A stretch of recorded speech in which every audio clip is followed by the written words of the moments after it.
Racontez-moi, c'est avec Stéphane Pecht que nous partons à présent. Mes parents sont nés à Vienne en Autriche. Le nom de mon père, c'était Pecht. Le nom de jeune femme de ma mère, c'était Pecht. C'est-à-dire, ils étaient cousins. Pas cousins germains, mais au deuxième degré. Mais voilà, les deux sont nés en Autriche, à Vienne. Et ma mère venait d'une famille assez aisée.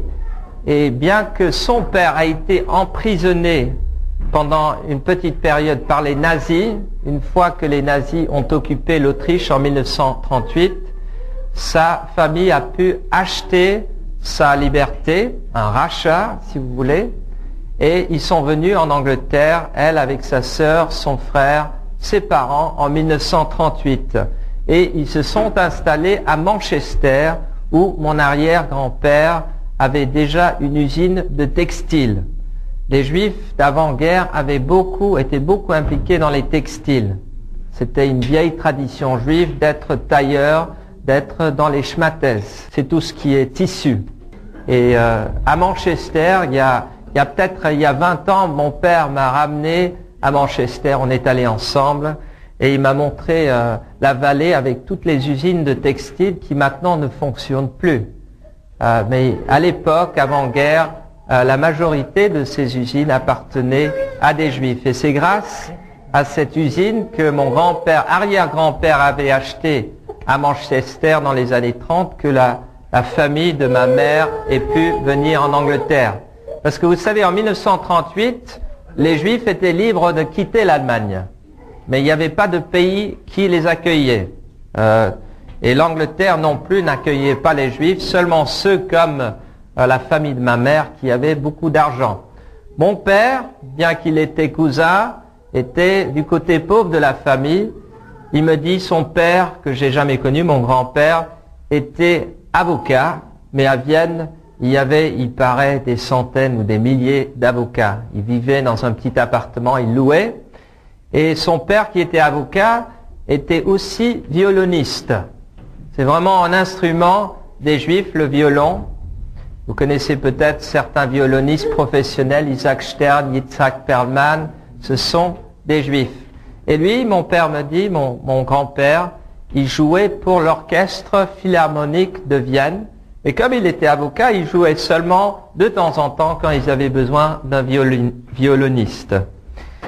Et mon père était fils unique et il se rappelle quand Hitler est entré à Vienne en 1938 que les foules l'ont acclamé. Hitler. C'était vraiment une annexation de l'Autriche, un Willkommen, si on peut dire, un bienvenu qui a été donné. Et les Juifs, comme la famille de mon père et de ma mère, étaient tout à fait assimilés, c'est-à-dire pas du tout religieux. Et les Juifs d'Autriche et les Juifs allemands se vantaient un peu de ne pas être comme les Juifs pauvres d'Europe de l'Est, qui vivaient dans des petits villages, des shtetl, qui étaient sous le contrôle, la domination du rabbin, qui gardaient toutes les traditions. Et les Juifs, comme mes grands-parents des deux côtés, n'étaient pas du tout pratiquants. Et mon père savait qu'il était juif, mais c'était tellement sans importance, il était avant tout autrichien, premièrement autrichien, deuxièmement juif, que un jour, quand les nazis ont passé des lois anti-juives à Vienne, il s'est retrouvé, comme il me disait, il allait presque tous les jours, à la bibliothèque près de chez lui, et il se présentait avec des livres, et la bibliothécaire lui a dit « Mais monsieur Pecht, n'êtes-vous pas juif ?» Il a dit « Oui madame, je suis juif. » Elle a dit « Dans ce cas-là, je ne peux pas vous servir. » Et c'était le début, si vous voulez, des lois qui se sont ajoutées, les lois anti-juives. Et pour ceux qui étaient en France, d'entre vous, pendant la guerre, aussi en France, des lois anti-juives. Alors ce qui s'est passé, c'est mes grands-parents, du côté de mon père, ont envoyé leur fils en France. C'est un des derniers trains qui s'appelait les Kindertransport, qui envoyait des enfants juifs d'Europe de l'Est vers l'Ouest. Et en France, mon père était accueilli par la famille Rothschild. Je ne peux pas dire par le baron et sa femme, mais ils ont mis à disposition d'enfants juifs un de leurs châteaux dans la Seine-et-Marne. Et une centaine d'enfants juifs étaient accueillis en France en 1938, avant la guerre. Et mon père est resté 2 ans, jusqu'à 1940. Et puis, une fois qu'il y a eu le débâcle, les enfants juifs étaient dispersés vers le zone libre. Et mon père, qui avait que 14 ans, il faisait quand même 1,80 m. On le prenait pour quelqu'un de plus âgé. Alors lui, on l'a caché dans le Massif central, dans une famille paysanne. Il me dit qu'il a partagé le lit avec le fils de la famille. Il n'y avait pas d'électricité, pas d'eau chaude. Il se levait à 4 heures du matin pour traire les vaches. Et c'est pour cela mon père aime toujours l'odeur de l'engrais. À une période, c'est, je dirais, la main du Seigneur déjà sur ma famille. Une période, c'était trop dangereux. Il est parti à Hyères, dans le sud de la France, et on l'a mis dans une école d'étudiants en agriculture qu'il aimait beaucoup. Et ils étaient 2 juifs là. Lui, un ami de Vienne, Pauker, Fritz Pauker, un nom bien germanophone. Et comme ils avaient des noms germanophones, le directeur de l'école, qui savait qu'ils étaient juifs, avait dit aux autres étudiants que c'était 2 garçons de l'Alsace. Justement parce qu'ils parlaient le français avec un accent que pour les juifs du Midi, ça aurait pu passer pour l'accent de juifs d'Alsaciens. Et c'est seulement un peu plus tard, vers 1942, qu'il y a eu 2 élèves alsaciens qui sont venus dans l'école. Et à ce moment, les élèves alsaciens ont su que mon père et son ami n'étaient pas alsaciens, mais le secret était quand même gardé. Et puis à une époque, c'est devenu un peu plus dangereux et mon père a falsifié ses papiers et il est parti en Suisse. Et juste pour vous dire, il m'a montré ces faux papiers. Son nom germanique, c'est Walter Georg Pecht. Et quand il a eu les papiers en France, au début, il était simplement Walter Georg Pecht. On avait laissé tomber le tréma. Et il était né à Vienne, en Autriche.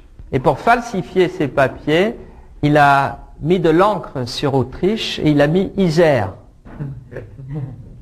Il a copié avec le même encre, le même écriture, Isère, et où le nom Pacht, il a mis un O entre le H et le T. Il est devenu pas Walter Pecht, mais Walter Pachot. Et au lieu de Georg, il est devenu Georges. Il paraît, on l'appelait plutôt Georges que Walter. Mais il parlait, quand on est jeune, on apprend vite une langue. En 42, il parlait couramment le français. Il est parti en Suisse. C'est la première fois qu'il a traversé à pied la frontière. Un garde frontière douanier l'avait trouvé et l'avait repoussé gentiment, mais à l'époque, les frontières étaient fermées. Puis il a essayé une 2e fois entre les mouvements des gardes frontières et puis il est entré en Suisse. Il avait de la famille distante qui habitait à Zurich et il a passé une partie du reste de la guerre dans un camp d'internement et puis il était hébergé dans la famille. À la fin de la guerre, il est venu en Angleterre, il était orphelin, ses parents ont été tués pendant la guerre. Il a retrouvé la famille de mes parents, de ma mère, puisqu'ils étaient cousins distants. Et c'est comme ça que mon père et ma mère se sont vraiment connus. Bien qu'ils habitaient à Vienne, avant la guerre, ils ne se connaissaient pas parce qu'il y a eu une dispute entre la grand-mère de ma mère et le grand-père de mon père, quelque chose comme ça. Une histoire typiquement juive de la famille qui ne se parlait pas, mais après la guerre, ils se sont rencontrés à Manchester. Et moi, j'ai été élevé sans religion, comme beaucoup de juifs. Pas beaucoup de juifs séfarades d'Afrique du Nord, ils sont plus ancrés dans la tradition, mais pas mal de juifs, vieux juifs français, sont vraiment athées, sont sans religion. Et j'ai été élevé avec d'être conscient que j'étais juif, mais avant tout, mon identité était liée à la souffrance de mon peuple, la Shoah, l'Holocauste. C'était une appartenance à un peuple persécuté. Et malgré cela, j'étais élevé dans des écoles laïques où mes amis en majorité n'étaient pas juifs. Alors je ne connaissais pas, pendant mes premières 20 ans, je ne connaissais pas de chrétiens, et je connaissais plein de non-juifs. Et ça c'est important parce que pour beaucoup de juifs qui n'ont pas d'amis, qui ne sont pas juifs, si on vit entre nous, si on envoie nos enfants à des écoles juives, si on insiste qu'ils épousent des juifs, on a peu d'amis qui ne sont pas juifs. Et ça se vit. Il y a une espèce de ghetto juif, bien que les murs du ghetto n'existent pas en France. Le judaïsme crée ses propres murs, mais c'est des murs d'interdiction plutôt que des murs physiques. Eh bien, moi qui étais élevé sans ces murs, je savais très bien que mes amis qui n'étaient pas juifs n'étaient pas non plus chrétiens. Je savais, c'est-à-dire la différence entre quelqu'un de souche protestante ou catholique et un chrétien. Et généralement, les juifs ne connaissent pas la différence. Ils supposent, parce que nous, on est juifs parce qu'on est nés juifs. Parfois, dans le monde chrétien, vous pensez que nous sommes juifs parce qu'on est attachés au judaïsme. Et les rabbins aimeraient vous faire croire que pour être un bon juif, il faut être rattaché à la religion. Mais on est juif parce qu'on est né juif. C'est pas plus difficile que ça. Tandis que être chrétien, comme vous le savez, c'est pas une question de naissance, mais de nouvelle naissance. Et moi, j'ai passé 18 ans sans jamais rencontrer un chrétien qui m'explique l'évangile. Et un jour, j'arrive à l'université. C'était à une époque où je me rappelle avoir écouté 2 étudiants dans un bus en train de discuter Dieu. Et je me suis dit, c'est ridicule comme conversation, ça vaut pas la peine, parce que tout ce que je m'intéressais, à l'époque, ce n'était pas Dieu. Mais à l'université, j'ai rencontré un chrétien, et la première chose qu'il m'a dit, qui m'a frappé, c'est que je connais Dieu. C'est ça qu'il a dit. J'ai une relation avec Dieu. Pas je suis chrétien, mais je connais Dieu. Et ce type, je jouais au sport avec lui, on jouait au squash. Un jeu assez courant, un sport assez courant. Et petit à petit, j'allais dans sa chambre, ils étaient 2-3 chrétiens. Moi, je venais avec ma petite amie de l'époque qui s'intéressait pas. Mais moi, je m'intéressais pas parce que j'étais en recherche de Dieu, mais j'étais étudiant, je m'intéressais un peu à tout. Et j'avais le sentiment, au fond de moi-même, qu'il n'y avait pas de religion qui menait à Dieu si ce n'était pour Jésus. J'ai très vite rejeté bouddhisme, j'ai rejeté judaïsme. Pourquoi? Parce que je ne cherchais pas un système religieux, je cherchais à savoir si Dieu était là. C'est plus tard, quand j'étais jeune chrétien, j'ai fait un camp d'évangélisation en Corse. Je me rappelle que moi j'étais avec un groupe de Français, on était 2-3 Anglais, et un des Français avait repris le chant de Gérard Lenormand.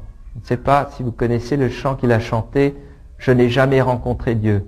C'est incroyable, ce chanteur était tellement connu, il a fait une chanson super, « Je n'ai jamais rencontré Dieu ».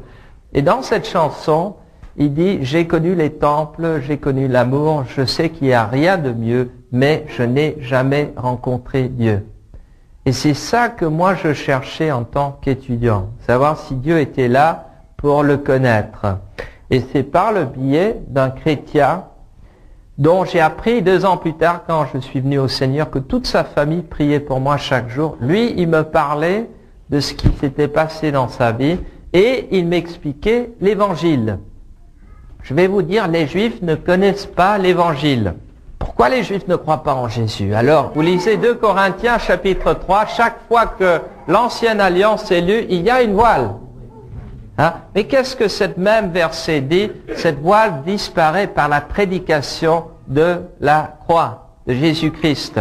Et Romains chapitre 10, à partir de verset 14, Paul, s'adressant aux chrétiens à Rome, dit à ces chrétiens, comment est-ce que les Juifs croiront en celui dont ils n'ont pas entendu parler?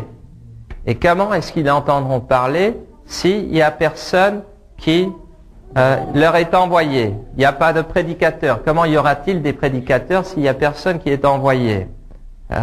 Et la réalité, c'est qu'il y a très très peu de chrétiens qui témoignent aux Juifs. Maintenant, c'est une réalité plus en France qu'en Angleterre et beaucoup plus en Angleterre qu'aux États-Unis. Aux États-Unis, aujourd'hui, on dit qu'il y a plus de 100 000 Juifs qui croient en Jésus. Pourquoi? C'est peut-être parce que les Juifs en communauté sont plus dispersés, et c'est aussi parce qu'il y a plus de chrétiens qui témoignent ouvertement de leur foi, et il n'y a pas cette vieille tradition catholique, parce que les Juifs ont vraiment une crainte du catholicisme, et souvent ils confondent christianisme avec catholicisme. Mais voilà, cet ami Jeff, je voyais une paix dans sa vie, j'étais attiré par son amour, par ses paroles aussi, parce que j'aurais pu dire, il y a des gens qui sont bien mieux que d'autres. S'il m'avait pas parlé de ce que Jésus avait fait dans sa vie, je n'aurais jamais su que un an avant, il avait été autre chose. Voyez, des Juifs peuvent vous rencontrer et trouver que vous êtes très chouette, mais à moins que vous leur parlez de votre conversion, ils ne sauront pas que vous n'étiez pas aussi chouette avant votre conversion. Quand je suis venu au Seigneur, mon père, il a dit, écoute, on s'en fiche un peu ce que tu crois, tant que tu as un bon métier. Et pendant quelques années, j'avais un bon métier. J'étais expert comptable, et puis j'ai voulu aller à l'école biblique pour devenir missionnaire. Et mes parents espéraient que l'école biblique, c'était simplement une petite phase, et après l'école, je reprendrais mon travail d'expert comptable. Mais non, après l'école, je me suis engagé avec une mission évangélique anglaise en tant que missionnaire à Londres. Je me rappelle un jour, mon père me disait, écoute Stephen, si tu veux faire ce genre de travail, pourquoi pas devenir pasteur? Et puis un jour, peut-être, tu deviendras évêque. Et puis quand je me suis marié, il y a mon beau-père qui est de famille très pratiquante, mais lui, il est maintenant athée. Il a 77 ans. Et il m'a pris de côté, il a dit, Stephen, qu'est-ce que je dis à mes amis que tu fais? Qu'est-ce que je dis? Qu'est-ce que je dois dire? Et je dis, mais qu'est-ce que tu dis à présent? Il dit, je dis que tu travailles dans les relations publiques. Et quand j'ai rencontré ce chrétien, petit à petit, j'ai compris l'évangile. Et d'abord, je l'ai compris intellectuellement. Et puis, je pense, c'est par leur prière que j'ai commencé à me sentir pécheur devant Dieu. Au début, je me comparais avec les autres, je me disais, je ne suis pas pire que les autres, et peut-être je me disais, je suis mieux que les autres. Mais en tout cas, tant que je me comparais avec les autres, je n'avais pas cette soif d'être au point avec Dieu. Je pense que c'est Dieu, par son esprit, qui m'a convaincu du péché, jusqu'à, il y a eu une époque où j'ai pu prier à Dieu et dire, comme je dis à beaucoup d'amis juifs, demandez à Dieu de vous montrer la vérité sur Jésus. Et j'ai commencé à prier, Dieu, si tu es vraiment vivant et Jésus est mort pour mes péchés et ressuscité, montre-le-moi. Et je lui disais aussi, je sais que je suis pécheur, mais j'ai besoin que tu te révèles, parce qu'autrement je ne pourrais pas croire. Eh bien, tout ce que je peux dire, ce n'est pas la première fois que j'ai fait cette prière, c'était peut-être la 20e ou la 30e fois. C'était le début de ma 3e année d'université, qu'un jour, un ami chrétien m'a demandé, Stephen, est-ce que tu es chrétien? Est-ce que tu es devenu chrétien encore? Et j'ai répondu, à ma grande surprise, oui. Et c'est au moment qu'il m'a posé cette question, et moi j'ai réfléchi, que j'ai senti une assurance complète de la présence du Seigneur. Et c'est comme si à ce moment, dans mon histoire, un bouchon était mis dans l'évier. L'évier, c'était mon cœur qui, jusqu'alors, recevait sans jamais être satisfait. Et puis un jour, le bouchon était mis et j'étais rempli. Et j'étais moi-même surpris que je puisse dire oui. Et je me rappelle de ce soir-là, après avoir dit oui, j'ai pris la Bible et je lisais et Dieu me parlait à travers ces pages. Et j'avais un sentiment profond de la joie et la paix de Dieu. Et le premier dimanche, après cette expérience, je suis allé à l'église, c'était une église baptiste. Et moi, je suis allé avec un autre ami qui venait d'accepter le Seigneur. Et je me rappelle, on s'est mis là, au fond en haut de l'église baptiste. On était 600 dans l'église. Et on chantait de tous nos voix vers le Seigneur. Ce Dieu qui m'était lointain un jour avant ou quelques jours avant était intime et proche. Je n'avais pas chanté depuis ma naissance. Je ne me rappelle pas quand j'étais gamin si on m'a fait chanter des petits chants d'enfants, mais j'avais pas d'entraînement. Et quand on a chanté, mon ami Bill et moi, les gens dans les places devant se sont déplacés pour s'éloigner de nous. Mais c'était vraiment une joie. Et puis tout de suite, ce n'était pas enseigné, mais j'avais envie de témoigner de ce que le Seigneur a fait. Je pense pour beaucoup de vous, c'est spontané quand on reçoit le Seigneur. On ne sait pas s'y prendre, on est peut-être maladroit, mais on parle à tout le monde de ce qui s'est passé dans ma vie. Mais en même temps, j'avais une telle soif pour la Bible que je faisais 2 études bibliques chaque semaine avec des amis. Et en plus de cela, j'avais envie d'aller à une école biblique dès que j'ai terminé mes études. J'étais en dernière année et j'ai fait une demande pour aller dans un collège qui forme des pasteurs, mais j'ai dit au directeur, au doyen, ce n'est pas pour devenir un pasteur, mais simplement parce que je veux passer 1 an avec la Bible. Et il m'a accepté pour cette position, mais finalement je ne l'ai pas pris. Et au lieu d'aller au collège biblique immédiatement après mes études universitaires, je suis allé travailler en Allemagne. Et là, j'ai travaillé comme aide-soignant, bénévole avec des enfants handicapés. Et pourquoi là? Parce que, premièrement, je voulais dire aux Allemands que je tenais aucune rancune contre ce que les nazis ou les Allemands avaient fait ma famille. Et maintenant, avec le recul de l'histoire, je vois que les attitudes anti-juifs, ce n'est pas uniquement un pays ou un peuple, c'est partout. Rappelez-vous, je vous ai dit, en 1938, les portes étaient fermées pour les Juifs partout dans le monde, y compris ma propre pays, l'Angleterre. Et l'autre chose, je vois aussi que le racisme, c'est pas le privilège, entre guillemets, contre les Juifs, ça va partout. En Afrique du Sud, où nous avons un bureau, c'est les différentes tribus qui s'entretuent, les Hutus, les Zoulous. En Israël, les Juifs, les Arabes. Mais s'il n'y avait pas d'Arabes, ce seraient les Juifs entre eux. Il y a toujours des bagarres et la racine, ce n'est pas l'antisémitisme, c'est le péché dans chacun de nous. Mais je dirais quand même qu'il y a une haine spéciale contre le peuple de Dieu. Et moi je dis, si on n'est pas pour Dieu, on ne va pas être pour le peuple élu. L'autre chose que je dis, juste pour être clair, peuple élu ne veut pas dire peuple sauvé. Israël a toujours été, depuis le temps d'Abraham, Isaac et Jacob, un peuple élu. Mais Dieu a toujours puni ce peuple quand ils se sont éloignés de Dieu. Et à chaque époque de l'Ancien Testament, il n'y avait qu'un reste fidèle. Et ce reste fidèle dans le Nouveau Testament est décrit par l'apôtre Paul comme les Juifs qui ont accepté la voie de Dieu par Jésus-Christ. Alors, ne pensez pas que c'est comme l'Église catholique enseigne, Dieu a rejeté Israël au temps de Jésus et l'a remplacé avec l'Église. Ça, c'est un faux enseignement. Mais pour revenir à mon témoignage, alors j'avais à cœur de témoigner, j'ai travaillé en Allemagne, je suis revenu, j'ai travaillé 7 ans comme expert comptable, puis je suis allé au collège biblique, puis je suis devenu missionnaire à Londres, et je me suis joint 2 ans après avec la mission pour laquelle je travaille maintenant.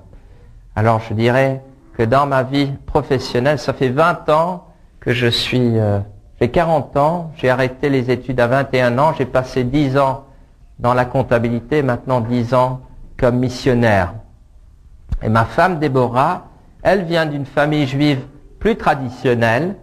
C'est sa sœur Élisabeth qui, bien avant que je l'ai connue, a reçu un Nouveau Testament en Israël. Un chrétien lui a proféré un Nouveau Testament en hébreu.